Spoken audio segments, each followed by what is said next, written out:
అసామాన్యుడి గురించి తెలుసుకుందాం.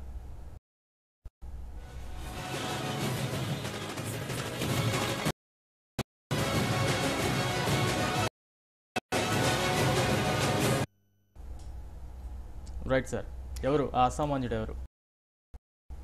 ఈరోజు పరిచయం చేస్తున్నటువంటి వ్యక్తి అసలు పేరు రాజారాం తివారీ, కానీ అందరూ ఆయన్ని భోలే భట్కే తివారీ అంటారు. హిందీలో భోలే భట్కే అంటే భూలే భట్కే తివారీ అంటారు. భూలే భట్కే తివారీ అంటే దారి తప్పిపోయిన తివారీ అంటారు.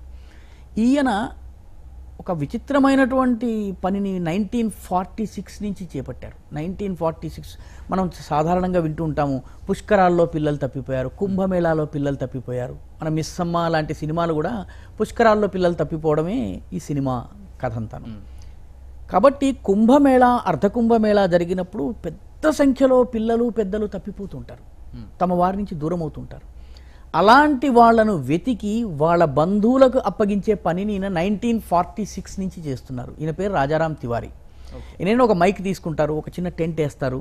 ఆ టెంట్ దగ్గర ఎవరైనా ఎక్కడైనా తప్పిపోయిన వాళ్ళు ఉన్నట్లయితే వాళ్ళని తీసుకొచ్చి అక్కడ ఉంచి వాళ్ళు చెప్పినటువంటి పేర్లని మొత్తం కుంభమేళా ప్రాంతం అంతా మైకులో అరుస్తూ అరుస్తూ చెప్తారు. అలా ఈయన 1946 నుంచి ఇప్పటి వరకు జరిగినటువంటి ప్రతి కుంభమేళా అర్ధకుంభమేళా, అది ఉజ్జయిన్ కావచ్చు, లేకపోతే నాసిక్ కావచ్చు, ఇంకో చోట కావచ్చు, ఇంకో హరిద్వార్ కావచ్చు, ఇంకో చోట కావచ్చు, అన్ని చోట్ల భూలే భట్కే క్యాంప్ అని ఒక క్యాంప్ పెడతారు. పెట్టి ఇలా ఇప్పటి వరకు 20,000 మంది పిల్లల్ని తమ తల్లిదండ్రులకు అప్పగించాడు.